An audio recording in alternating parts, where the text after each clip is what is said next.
sponsor related to medical expenses in Florida and also expenses related to travel for graduation of Hope. State your reasons why you think contempt is appropriate.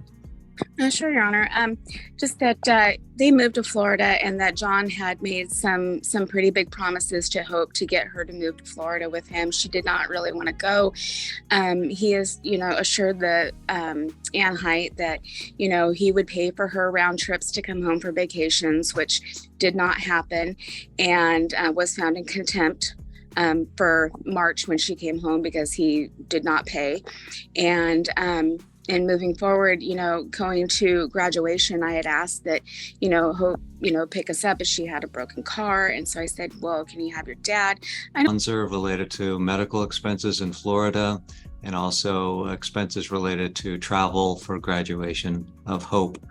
I have the money to rent cars. He made it nothing but harder for me to come. I'm on a very limited income. The courtroom hearing begins as Ms. Wanser raises concerns about unpaid expenses connected to her daughter Hope. The dispute centers around travel costs to Florida and medical bills that occurred shortly before Hope's graduation. Ms. Wanser believes promises were made but never honored. She argues that the situation has created financial stress for her. The judge listens carefully as the issue of contempt is brought before the court. I'm on permanent disability, and he had stated that he would help me any way possible in accommodating me to come to Florida if I come to see her round trip. So that was that one. And I only put in for 50% of what I paid. I just thought that was fair. And also, could I ask you a question on that, Ms. Wanser? Sure. Related to your travel expenses to Florida, is there a court order that requires Mr. Miranda to pay for a rental car for travel expenses? No, it was just stated that it was kind of a open statement there that he would just help me with accommodations when I came, if I were to come round trip. Okay. All right. Thanks. And then why don't you tell me about the medical expenses? The medical expenses, she's on his insurance, and she got very sick a week before graduation. Ms. Wanser explains that Hope had moved to Florida with her father, Mr. Miranda. According to her, Hope was hesitant about relocating at first. She claims Mr. Miranda promised to cover travel expenses so Hope could return home during school breaks. However, those promises allegedly were never fulfilled. This, she says, is one of the reasons she believes the court should consider contempt. And had to go to the ER. Also, she had, told her dad that she was sick, and he was just like, whatever. And she had called me all day the day that she went, and she just, Mom, I just don't feel well. She got really sick, and then I said, well, make a doctor's appointment for tomorrow. By the end of the evening, she couldn't bear it, and I said, well, go to the ER. And so she tried to go to urgent care, and eventually she couldn't. She went to the ER and had to have a procedure. She was very sick and had to have medications for afterwards. Anyways, so this is, like I said, a week before graduation, and then she did ultimately get better, and she, then John handed her, so anyways, I just kind of feel like she was still in school, that he should be taking care of her. So thank you, Ms. Wanser. Hope turned 18 on April 4th. Yes. And the hospitalization was middle of May, I believe. The focus then shifts to the graduation trip. Ms. Wanser explains that traveling to Florida was extremely difficult for her due to financial limitations. She is living on permanent disability and says she cannot easily afford travel expenses. Despite this, she still tried to attend her daughter's graduation. She claims that instead of helping, Mr. Miranda made the situation even harder. 15th? Middle of May, and she was still in high school, yes. Okay.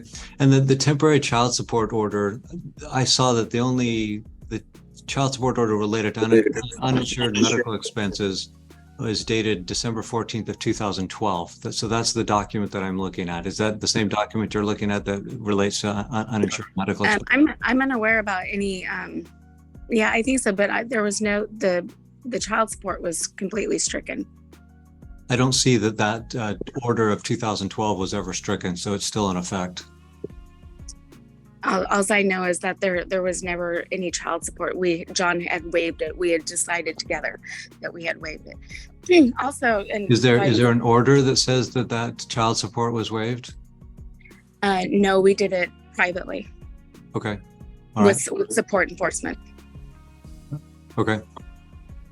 All right. And then let me ask you, looking at that temporary child support order from The judge asks a key legal question. Was there ever a court order requiring Mr. Miranda to pay for travel expenses or a rental car? Ms. Wanser admits that no official order existed. Instead, she says it was more of a verbal promise that he would help with accommodations. This distinction becomes important in the judge's evaluation of the contempt request. December of 2012, it says that there's a division of responsibility that Ms. Wanser would pay 31% and Mr. Miranda would pay 69%, and that order did not necessarily contemplate continuing obligations past the age 18, except for post-secondary education, where it specifically said that provision was reserved for the future.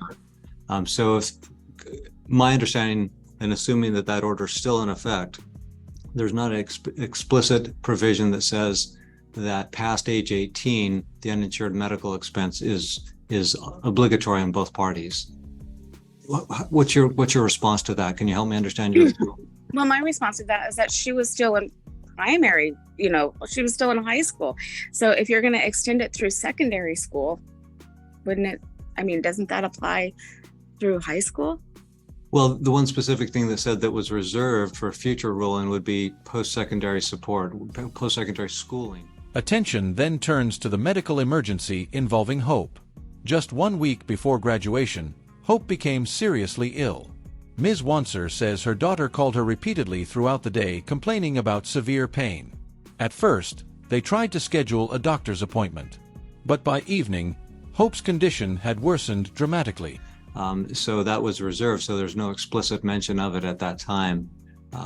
So the other question is the billing statement that you submitted that lists, the insurance coverage and the amount owing, says the responsible party is Hope Miranda. What's your comment on that? Because she, of course, was the patient, so they sent it to her. Okay. It's under John's insurance, of course. Okay. All right. Very good. What other information do you want to share about your motions for contempt? Well, just that, that he has stated in the previous court hearing that we had in contempt, that he had made statements that he was didn't pay for Hope's plane ticket because he was providing her with a ticket to come home for the summer for an extended stay, which he hasn't. In fact, I just purchased her a ticket to come home next week. Is that part of your motion for contempt? I didn't see that. No, I'm just saying it shows to character. Eventually, Hope was forced to go to the emergency room. Doctors performed a procedure and prescribed medication for recovery. Ms. Wanser explains that the experience was frightening and unexpected. She believes that since Hope was still in high school and on her father's insurance, Mr. Miranda should take responsibility for the medical costs. Just how I can't count on his word, even in paper. Okay. All right. Thank you, Ms. Wanser. Mr. Randall, what's your perspective on the two issues? Or I guess the one issue on the medical expenses, because I think the travel graduation expenses, there's no order that requires that. So I'm denying that motion for the contempt of that portion. So the focus is on the medical expenses at this point. Yes, sir. So I provide insurance. I will continue to provide health insurance for Hope, my daughter, as long as I can keep her covered. But I had told her previously to schedule a doctor's appointment when she had first told me that she was having some pains. I was not like, whatever. I told her to go see our family doctor and schedule an appointment. The judge reviews an older court order from December 2012. That order established how uninsured medical expenses should be divided between the parents. According to the document, Ms. Wanser would pay 31% while Mr. Miranda would pay 69%. However, the situation becomes complicated because Hope had already turned 18 by the time the hospital visit occurred. Hope is a procrastinator and didn't do that immediately. So a day or two after, she had scheduled an appointment after talking with her mom. She never made it to that appointment because she went to the emergency room that evening. I kind of had a conversation with Hope after returning from the emergency room, just letting her know that, the costs are going to be exorbitant because you went to the emergency room. Everything is, it seems like almost double. And I said, if you'd have gone to the doctor's appointment, something may have been able to be done at the doctor's, which would have been relatively cheaper, and the insurance would have covered a good majority of it. Granted, the insurance covered almost more than 90% of the emergency room, so that was great. I didn't think that it was out of question to help my daughter understand the process of going to the emergency room, that a bill comes along with that. I asked her to contact the hospital. Mr. Miranda then presents his side of the story. He confirms that he continues to provide health insurance for his daughter. However, he says he advised Hope earlier to schedule a doctor's appointment rather than waiting. According to him, going to the emergency room significantly increased the cost of treatment. Let them know the situation that she is in, that she just turned 18. She's still, just about to graduate from high school, in the hopes that maybe they would either waive this or move it to a minimal payback. That was my ultimate hope for it, Your Honor. And in asking Hope to take charge of that, it was, she would like to be treated as an adult. And, with the treatment of, asking to be treated like an adult comes this responsibility. So I asked her to take care of it. Next thing I know, I'm being served with papers as far as the contempt hearing here. Okay, thank you. Let me ask you, if I may. So the temporary child support order of December 2012 indicates that there's a division of responsibility for uninsured medical expenses, a 31-69 split. My question, I guess, is that as the person providing the insurance to the insured, Hope, if there's a remaining balance. He explains that emergency room care is far more expensive than visiting a family doctor. Even though insurance covered more than 90% of the bill, a remaining balance still existed. Mr. Miranda says he tried to teach Hope financial responsibility. He asked her to contact the hospital and attempt to arrange payment options. The obliger or the party responsible for that is the policyholder, is it not? I would say that ultimately, yes, they would come after me if Hope didn't pay it. Right. Yeah. If Hope decides not to pay it, then they're going to come after you for payment. That is correct. So, and this just happened in May, and now we're just barely into August. Okay. Okay. All right. That's helpful. Let me just look at one item here. Your Honor, when you have a second, I have one more question for you.